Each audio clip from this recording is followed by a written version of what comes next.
That's right. So I think let's start. So welcome to the talk, How to Rate the Security in Closed Source Software. This talk is still work in progress. I'm trying to implement a concept to deal with a big problem. From my point of view, it's a big problem. How you can rate some kind of trustworthiness of closed source software where you can't do any kind of source code audits, or the other approaches are too time consuming. But before going into the topic itself, short introduction as usual. Who am I? I'm Michael, working for ER&W since the company was founded. I'm the head of the application security team, application testing team, and I'm the chief security officer of ER&W. This is just a short overview about talks and publications I did during the last years. And my main tasks in the company are reverse engineering, security research, and of course, penetration testing and code audits. And additionally to these quite technical tasks, we also do consulting stuff, helping our customers implementing security development life cycles, where they can implement these kind of test methodologies also in their development life cycles to make the software more secure. And one approach we have when we do code audits and penetration tests is that we are trying to produce some results that are comparable. So what can you do to make results comparable? You have to define some kind of metrics. We did that for our penetration tests, for our code audits, so we can measure improvements when we are doing retests. And this approach from the daily business raised the idea to do something with closed source software. There must be a possibility how you can construct a metric that helps, especially companies and enterprises, to rate the security of the software. And so the idea for this talk was born, and as I already mentioned, it's work in progress. Later on, I will also present some practical results, tests that I did. For now, it looks good, but there's still room for discussion, and for improvement. And so it's kind of version, let's say, 0.1 of the concept. So it's pretty new stuff. Okay, the agenda, short introduction, what's the problem? The standard approaches for dealing with the problem today. The alternate approach, I already mentioned, it will be kind of metric. The most interesting point, what can we measure to do some kind of security rating of closed source software? How do we weight the results that we can collect? A short slide about portability. I will do the stuff based on Windows software, but I have also in mind to extend it to other operating systems, because when talking about a metric, it shouldn't be a metric for Windows software. It should be a metric for all closed source software. So a short slide about how to make it portable. Putting all the stuff together, a practical demonstration, short discussion of the results, and how to improve the stuff. So what are possible further steps?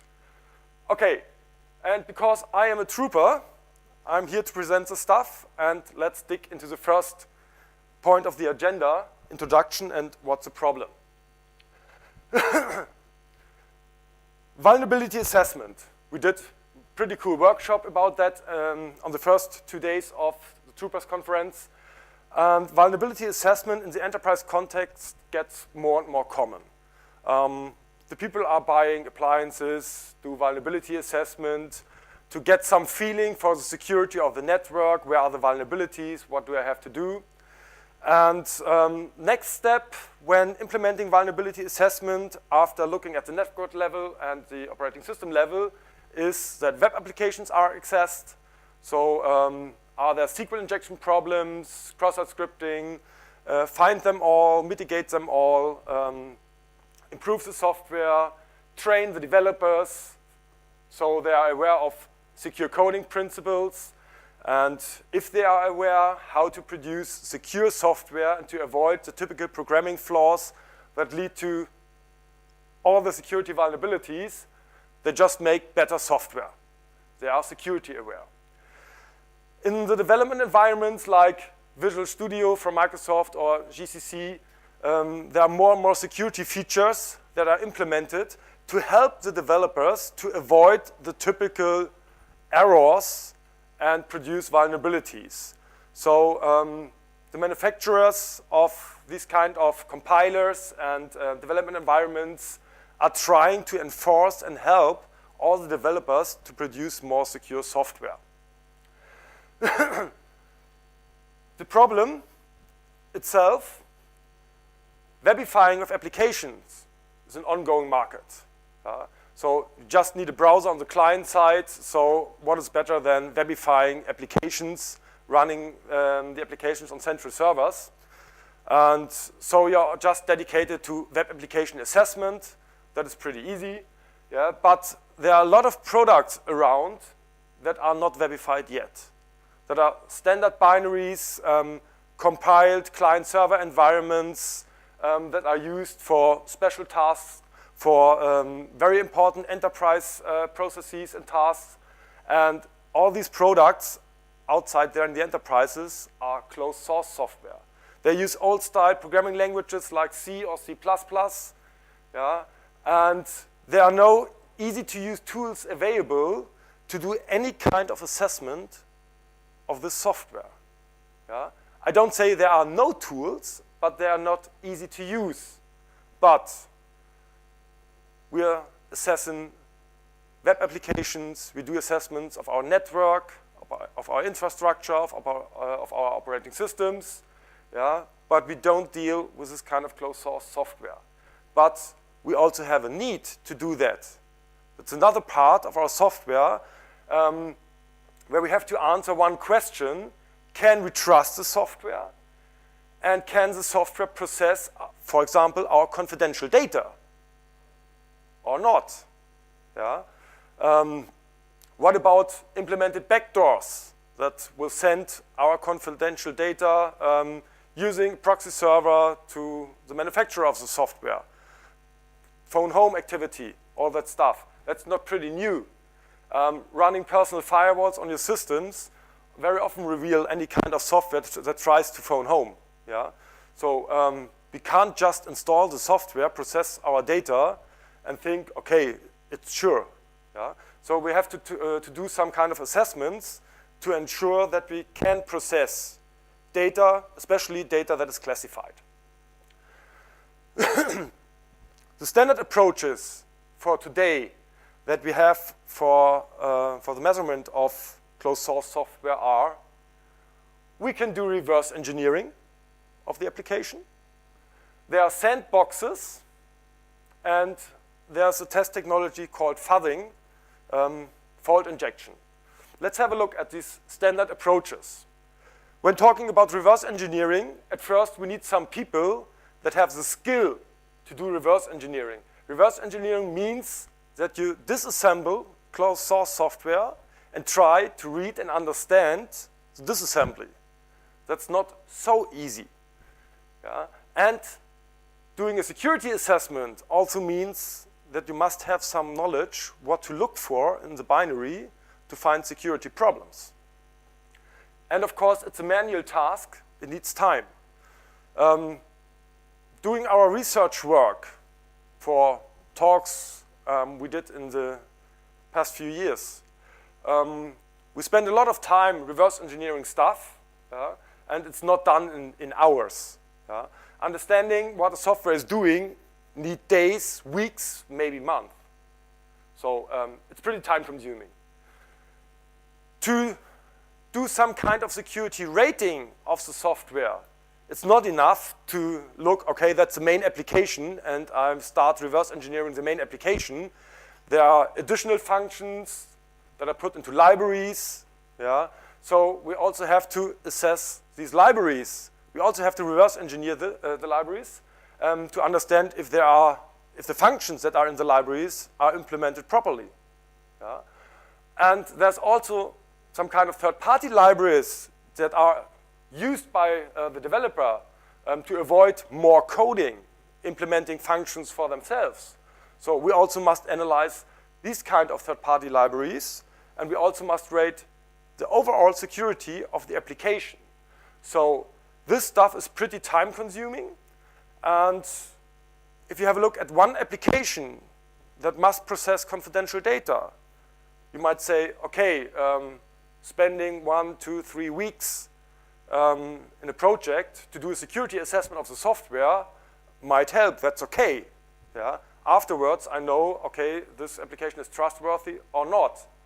Yeah? But it's not about one application. If you look at some kind of application inventory lists in big companies, there are not 10, 100, thousands. We have seen inventory lists where we're talking about 13,000 applications, different applications.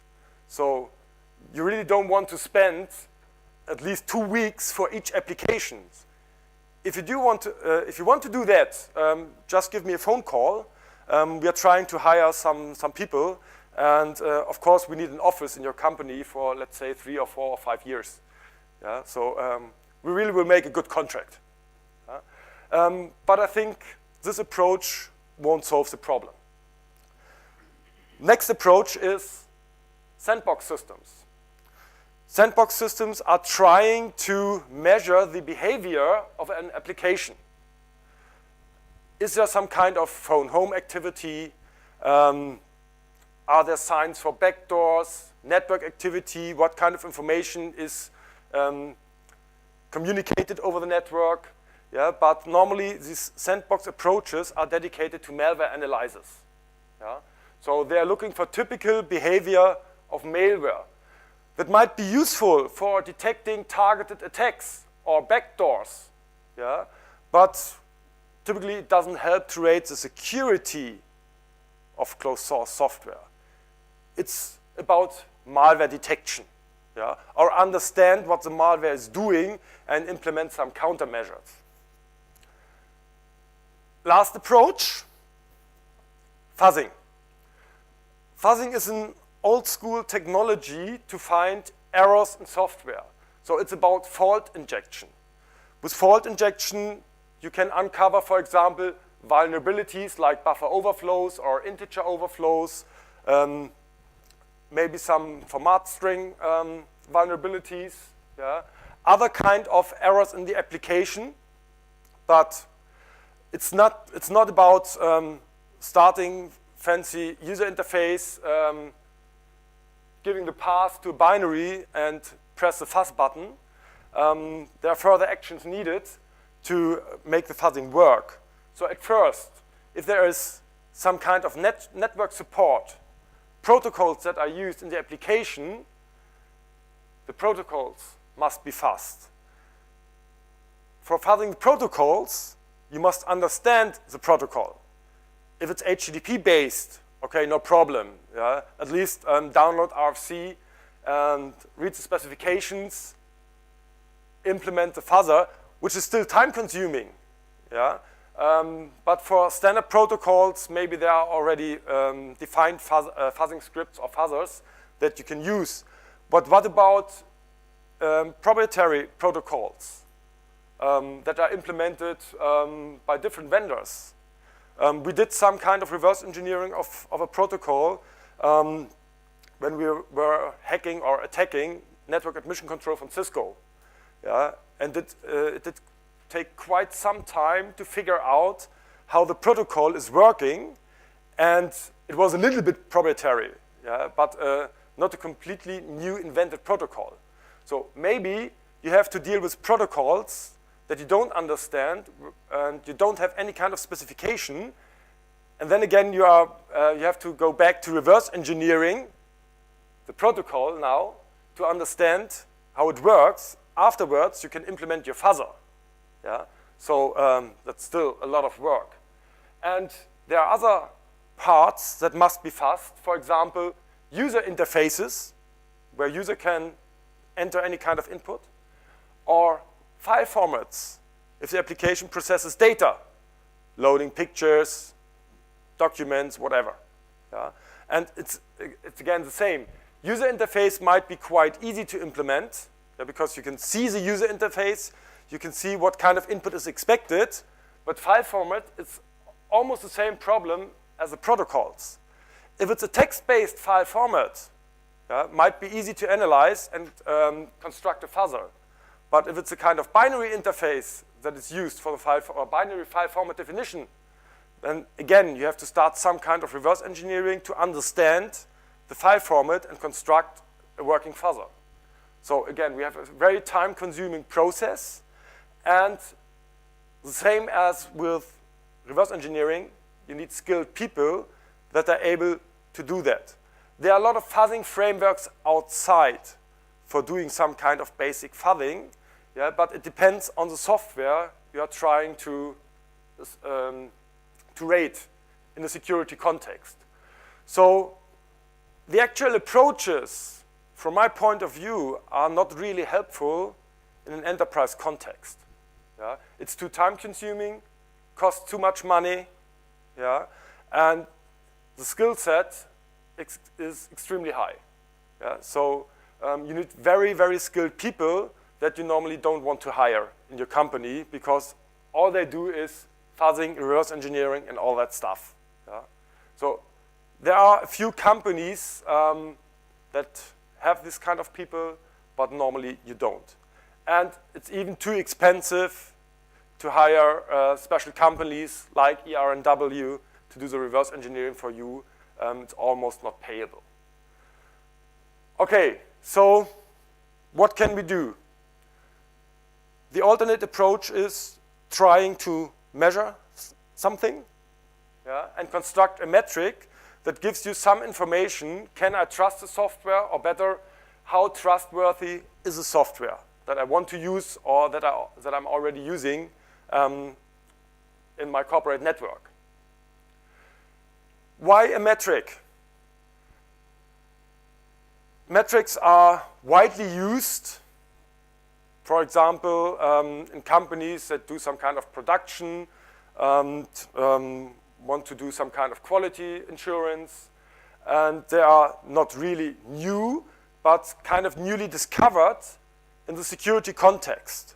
So we are spotting more and more people thinking about metrics that can be used for doing some kind of rating in the terms of security, in the terms of computer security. So there are a few books available, some concepts, and it's quite a new topic. But why a metric? If the metric is quite good, it can really help to measure something, for example, security. Metrics can or should be comparable. I want to measure some kind of improvement. That is pretty interesting, because if the metric gives us some kind of bad result, the software I want to use to process my data is not trustworthy. So, but the functionality is so interesting that I really want to use the software. So then I can talk with the vendor, okay, we think you have really big security problems, you have to improve your software. Go hire some skilled people, make it better, and if you're able to do that, then we buy the software, or then we are willing to buy the software, and let's talk again, let's say in 2 or 3 months. So now the people are trying to improve the software, they are coming back, okay, here is version 2, and I do the same measurement again, get a new result, and then I have to see, okay, has the software improved or not? So a good metric must be comparable to see if there are any kind of improvements in terms of security. The metric can help to make some results understandable, even for managers. I very often talk about some kind of traffic light approach that every manager will understand. If there's a green light, go on. If there's a red light, stop. That That's quite easy. Even managers are able to understand that. Yeah? So from my point of view, the metric must be easy to understand, even for people that are not really involved in security, and especially in the technical parts of security. Another advantage for metrics is they can be automated. Yeah. I want to save time. I don't want to spend a lot of time for doing reverse engineering. If possible, I want to press a button and get a result. Yeah? And all the other stuff is done in an automated way. So if I can reach this goal, it's timely effective. But if the metric is really helpful, depends on the stuff that I'm trying to measure. If I can measure this information in a reliable way, and if it's meaningful. So does it make any sense to measure the stuff? Yeah? So that makes a good metric in this context. And that is what I'm trying to implement with this approach. So let's start with the next chapter. We are trying to rate the security of closed source software. So I think one of the most important facts is what are the things that we can measure in a security context. Because there are a lot of ideas for Windows software. I started with Windows software. Another point is Windows software is widely used in the enterprise context. Yeah? On the client side, sometimes on the server side. So there's a lot of potential or a lot of need even for rating this kind of software. The things we can measure. Some ideas I was thinking about. First is compiler and linker options that are used when compiling the software. I will go into more detail on the next slides. The development environment versions are detectable, can be measured. So I can see if an old version is used or a newer version. From malware analysis, signs for code obfuscation. Are there any kind of anti-reverse engineering techniques applied? Are there any kind of anti-debug techniques applied? Yeah? The idea behind that is, okay, if you're using anti-reverse engineering, anti-debugging, maybe you want to hide something. Yeah?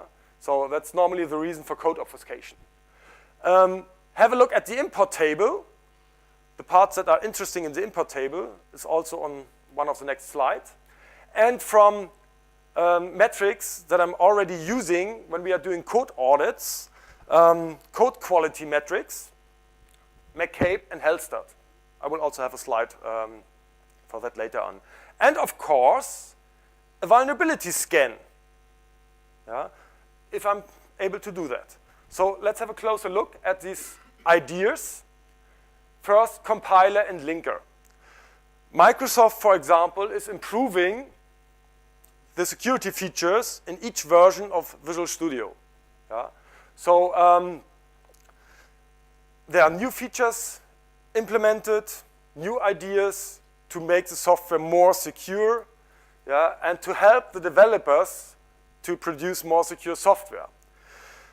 Looking at Microsoft's security development lifecycle, there's one step in the lifecycle where they say, ensure at every time that you use the actual version of the development environment.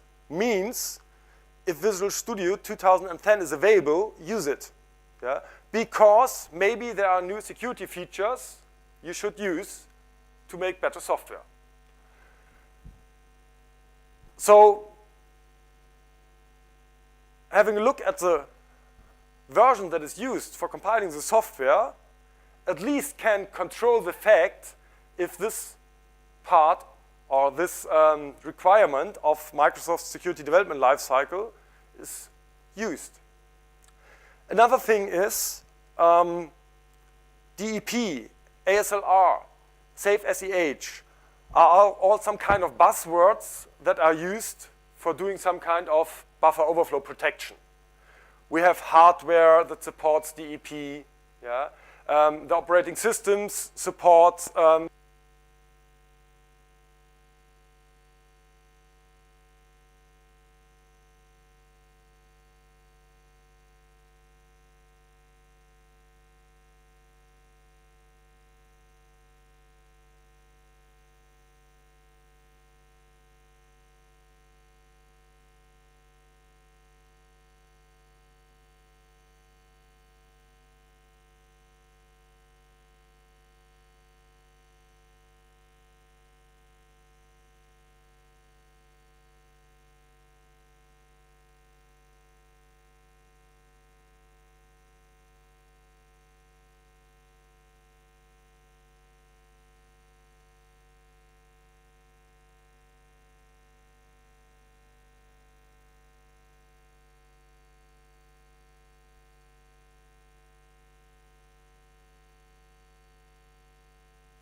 should work.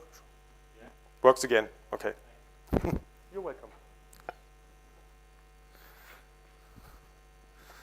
Okay. So in the time the mic was not working, that was non-disclosure stuff.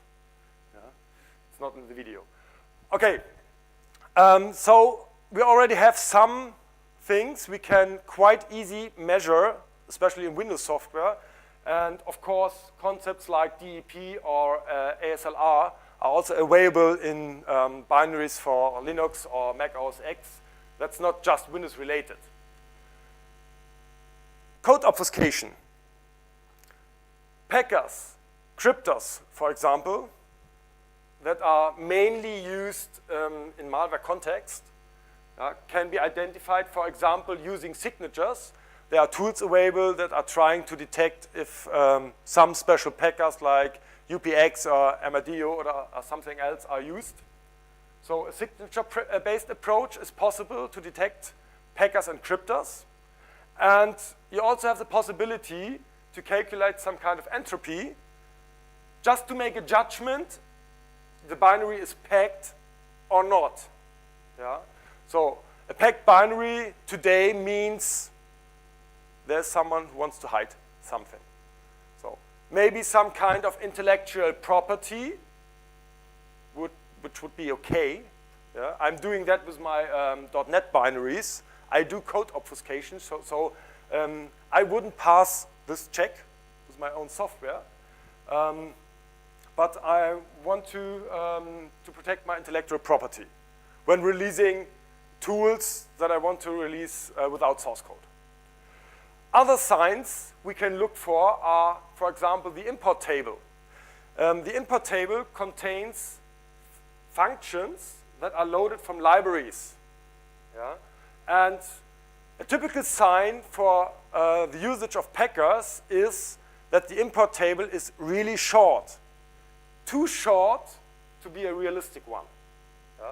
So that's another approach. If the import table is too short, obviously the binary is packed or obfuscated in some way. You can also have a look in the import table if there are typical functions used to detect debuggers, like is debugger present. Yeah? So that are also signs that some kind of anti-reverse engineering, anti-debugging techniques are used. The import table itself. Microsoft released years ago a list of so-called banned functions. Functions a developer should never use in his software. Yeah? Like, of course, string copy, string cat, all that stuff. Yeah? Maybe you can spot these functions in the import table. They are implemented in libraries, so if someone is using string copy, string cat, and he has to load the library or link the library into his program, so we should spot these functions in the import table. There are some exceptions, but normally it would work. So if we find these kind of functions, banned functions in the import table, we can assume that they are used in the software, and the developer that's still using string copy today won't produce secure software. Are you agreeing? Good. I'm happy. Okay. Other things we can check in the import table. Network functionality. It's the same concept. Have a look at the import table if network functions, network APIs are used.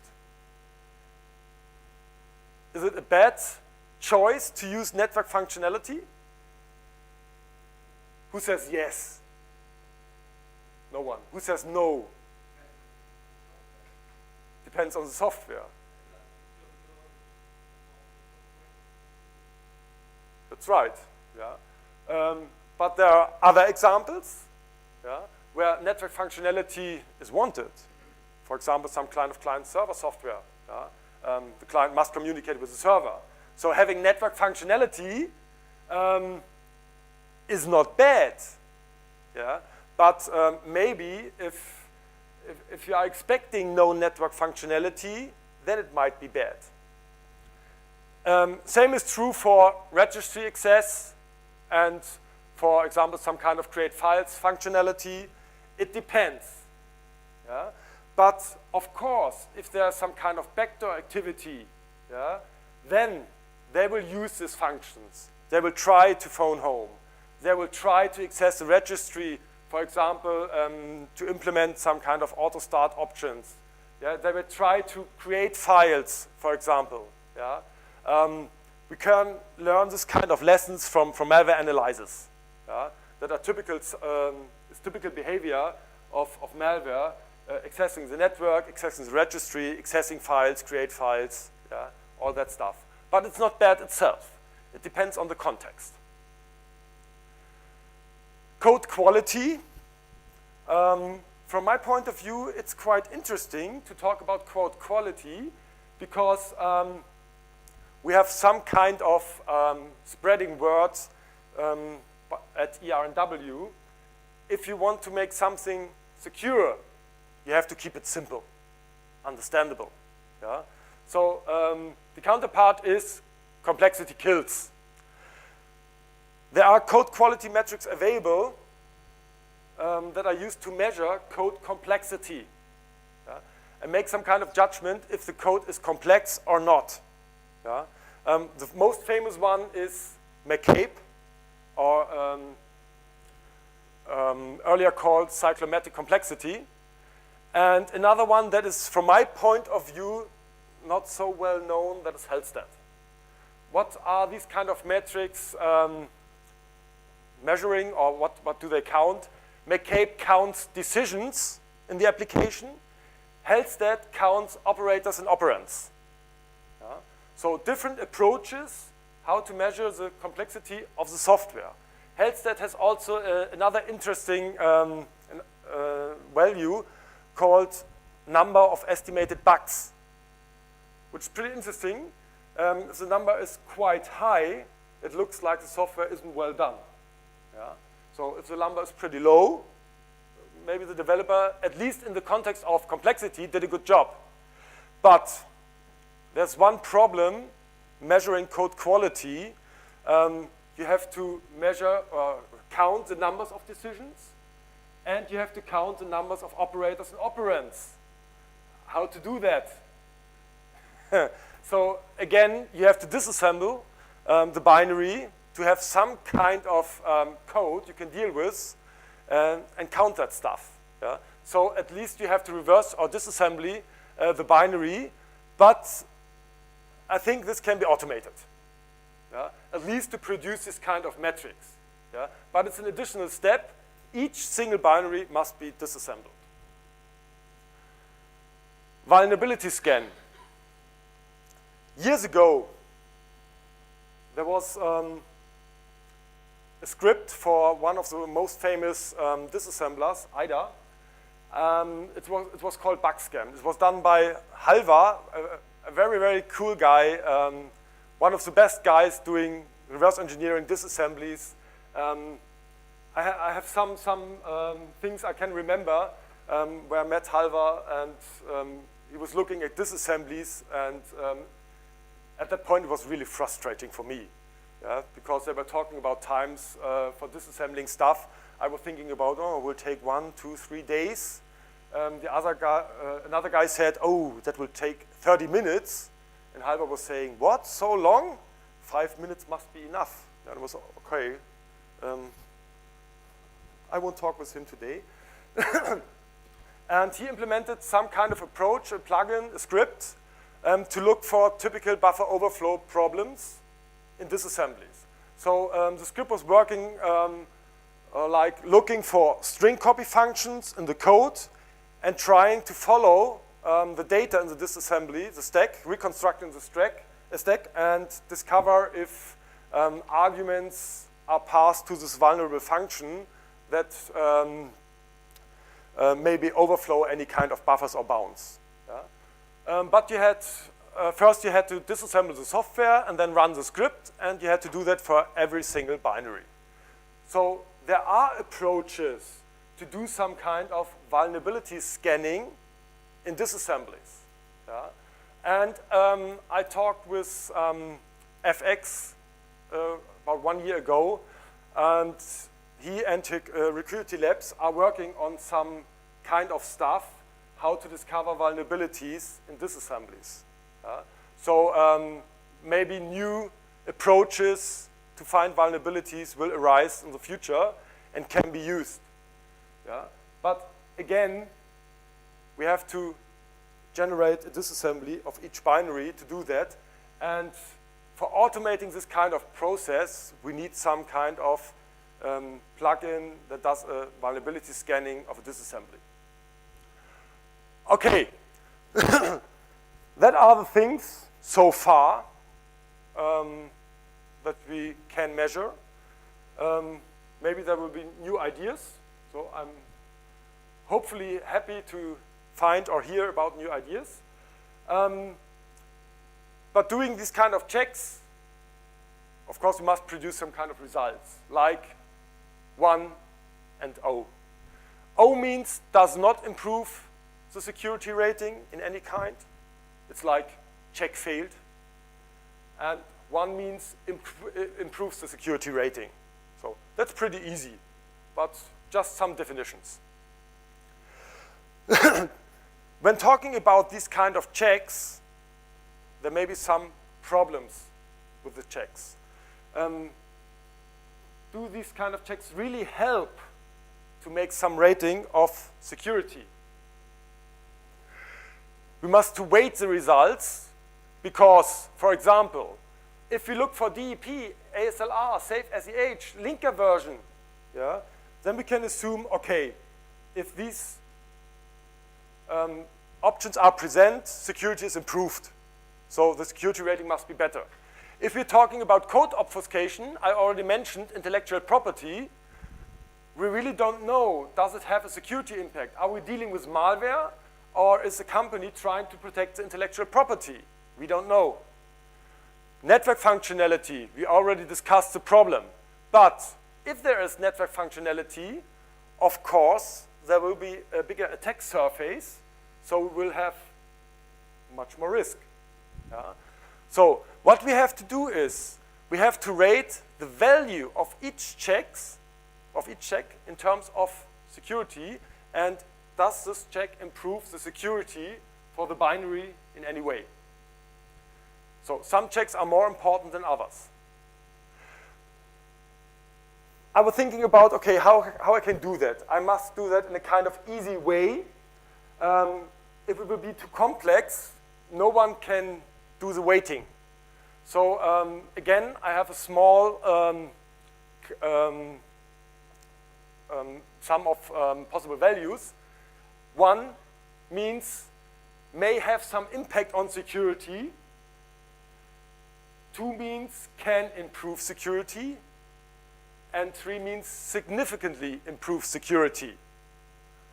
So later on, we have a fast look at the different checks and what's my point of view about the weight, for example. Reliability. Another problem is if we implement these checks, we have to take care about the reliability to get a proper result. Yeah? For example, doing a vulnerability scan doesn't mean that we can discover each vulnerability. There will be false positives, there will be false negatives. So how reliable is a check? Yeah? I already mentioned DEP, ASLR are easy to detect. Yeah? So these checks are quite reliable, but there will be others. So again, we have 3 possible values. 1 for low reliability. That means there will be a lot of false positives or false negatives. 2, medium reliability, really hard word. 3, high reliability. Yeah? High reliability means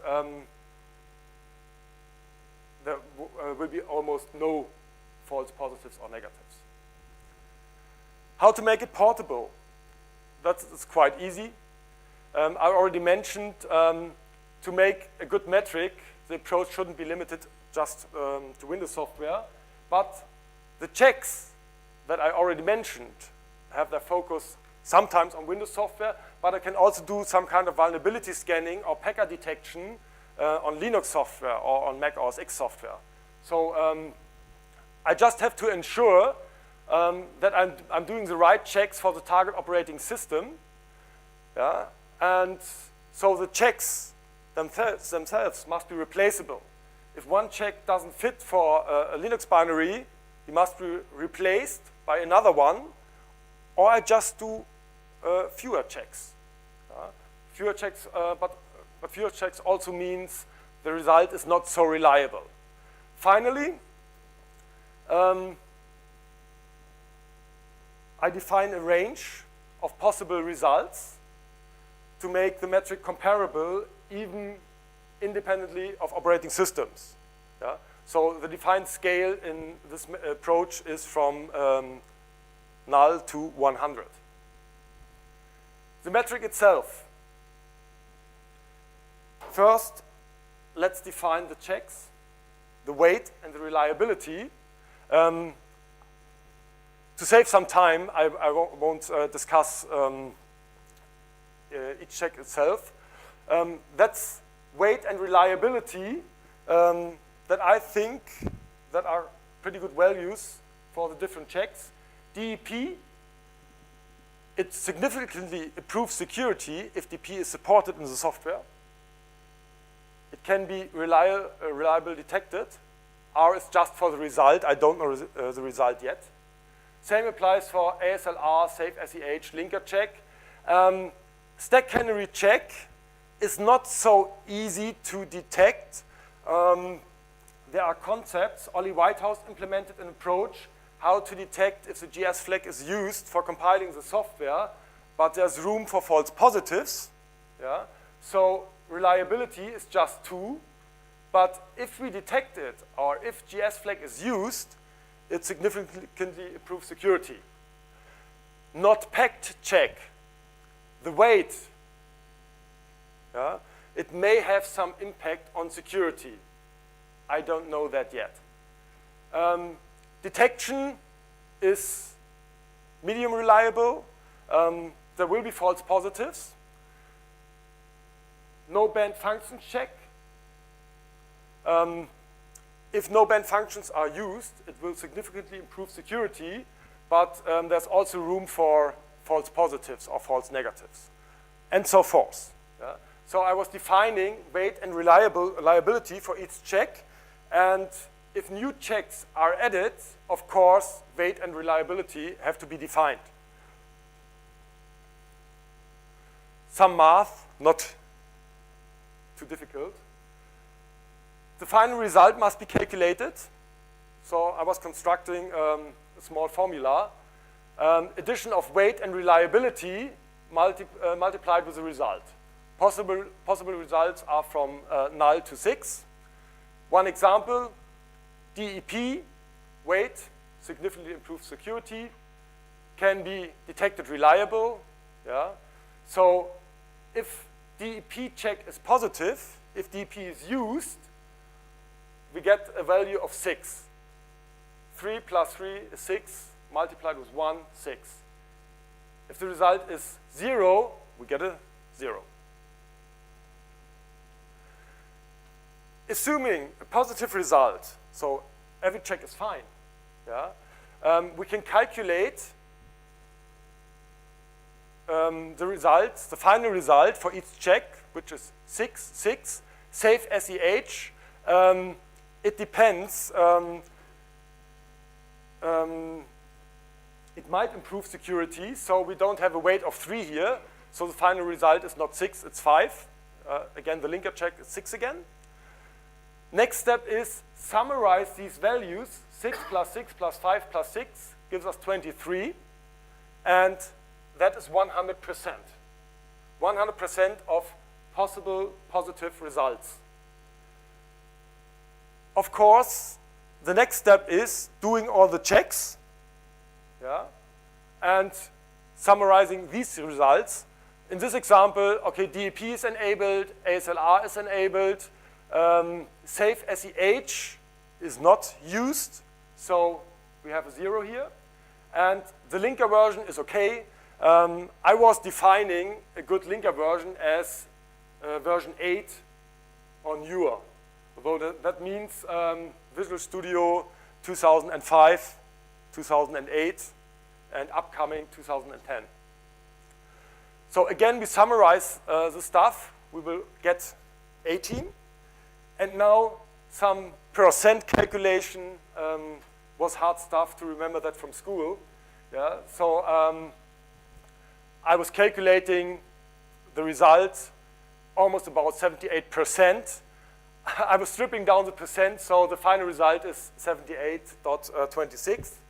And we are pretty close to 100%. So it doesn't look like a value that's too bad.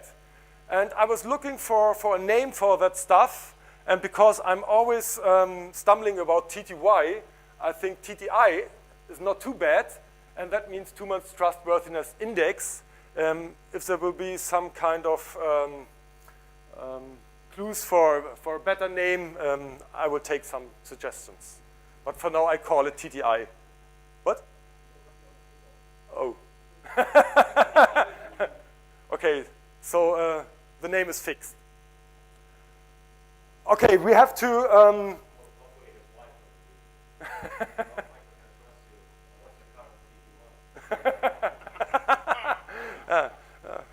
Good argument. Okay, to get an understandable interpretation of the result, I've done a small table with some information how to interpret the result. If you are better than 67, about 67, that means your traffic light is green. Green means you can process confidential data with this application. Yellow is between 34 and 67. That means in the company context, you can process public and internal data. And of course, if you're lower than 34, condition is red, this application is not trustworthy. Yeah? Again, one hint, to use the metric this way, of course, you need some kind of data classification in your company. Yeah? So you must be able to say, okay, that's internal data, that's confidential data. Yeah? Otherwise, it won't work. But we assume in big companies there will always be a data classification. Okay. Good. So far, so good. Demo time. A little bit theory, some ideas. As I said, it's version 0.1, so maybe the formula will change in the future because it must prove that it really has some value in practice. Yeah? What I'm trying to do was getting my hand on some binaries, on some samples, yeah, and calculate TTI. So the first approach was pick some software from an antivirus program, pick some binaries from Windows XP System 32 directory, and also collect some binaries from a Windows 2008 server. So let's have a short look about the result, because an alpha version of the tool is already available.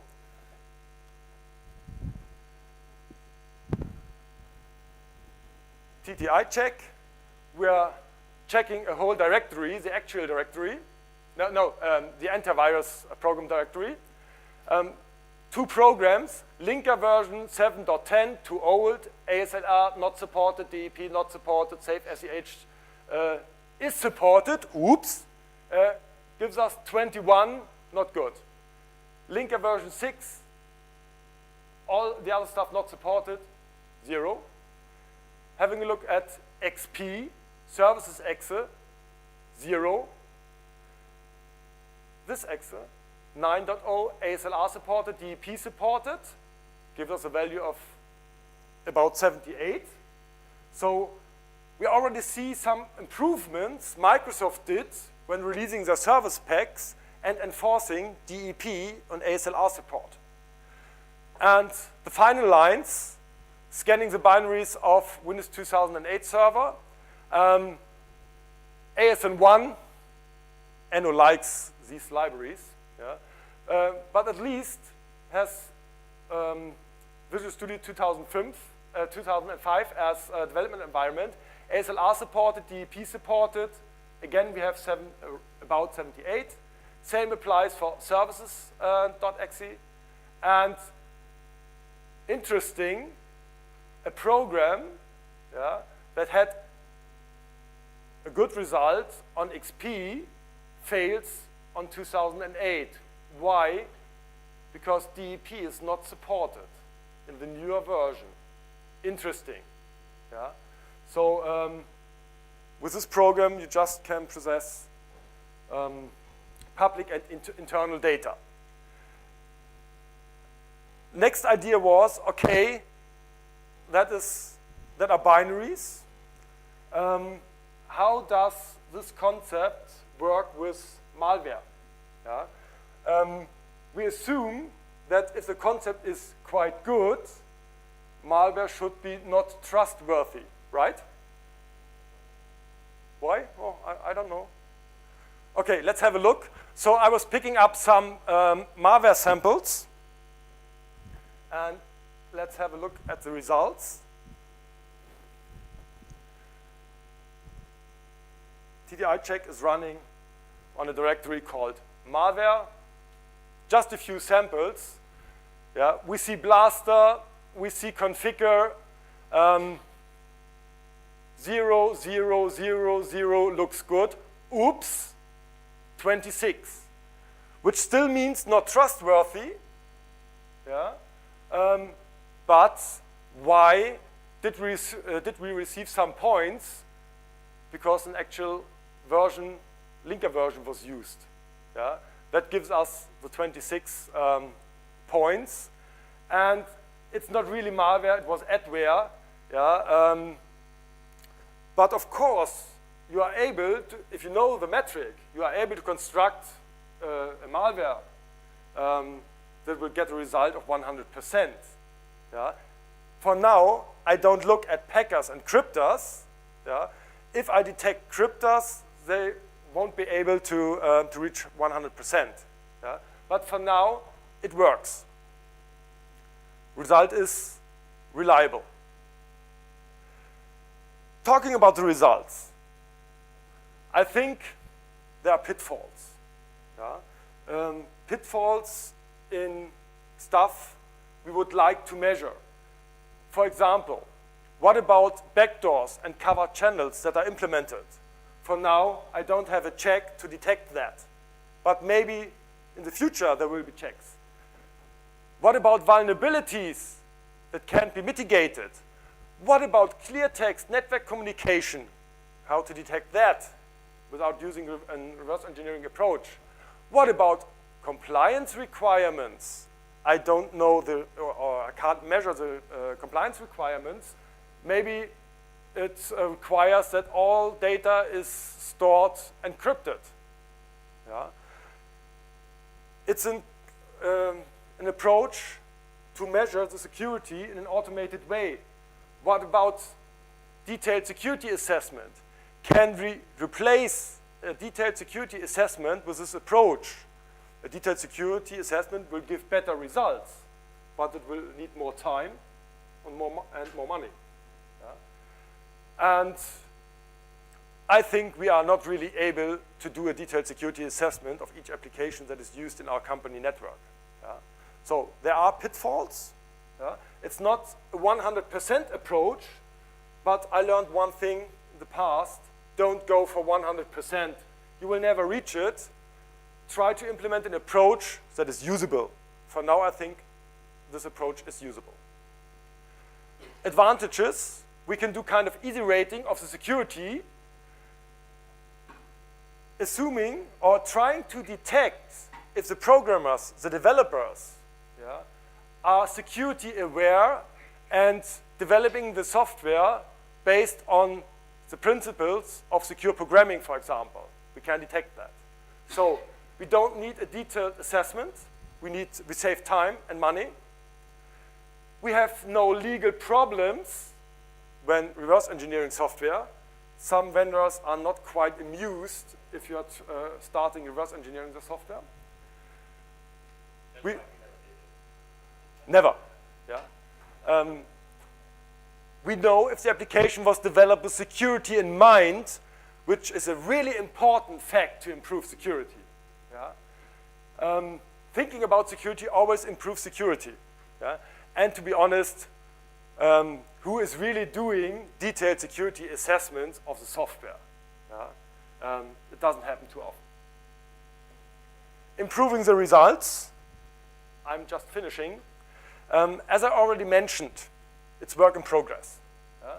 So if we can do more reliable checks that significantly improve security, we will get better and more reliable results. Yeah? More checks also means that it's less important if just one check is failing.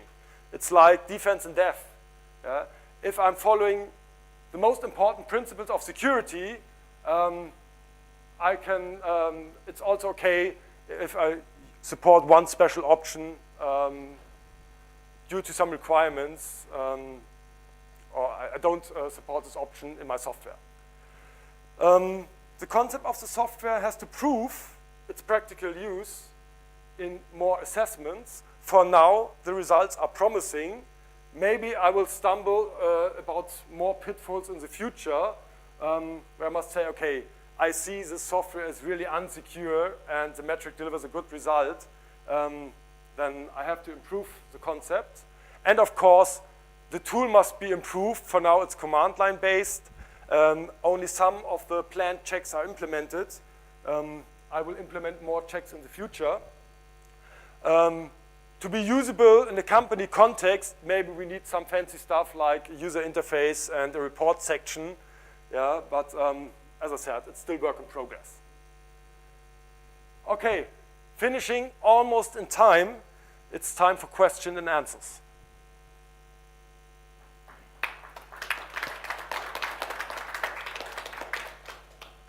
Thank you very much. I will be around for questions if you want to ask them later. Bro? Have you actually applied the Thumann software index on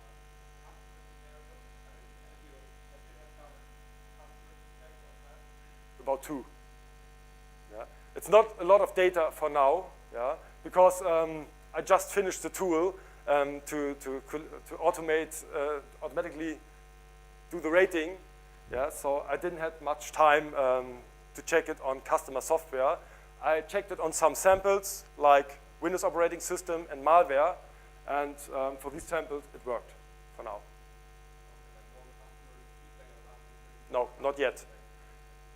Published today. Graham. One question. Yeah. I'm just wondering, are you checking more for code quality and coding for security rather than trustworthiness? Because someone could code a very good app that was very secure, but had a built-in backdoor, but they implement their own network sockets, all that kind of stuff, so they're not importing. So it would still be coded well, but and may well pass your test, but would be very untrustworthy. It depends. Because of that, I'm doing not just one check, yeah. I'm doing a lot of checks. So, and I'm trying to make a judgment about the reliability.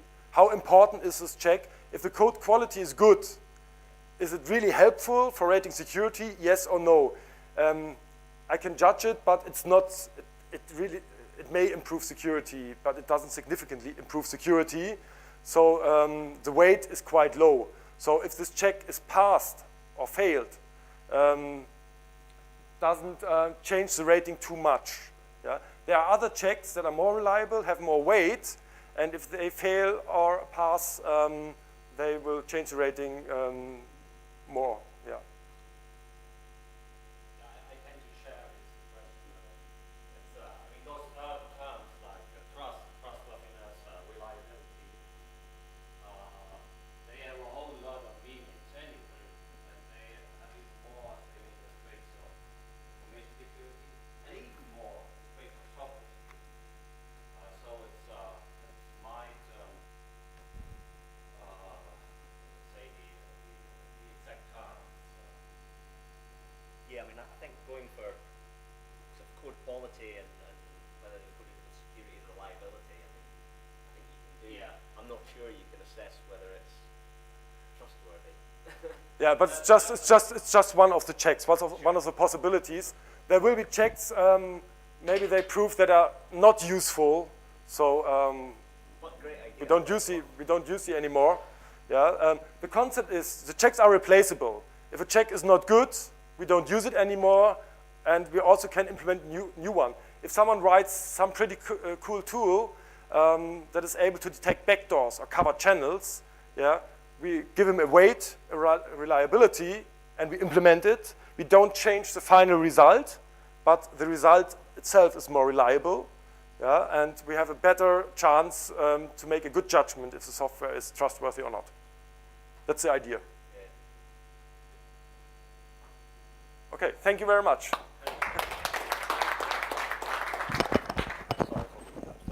No, no.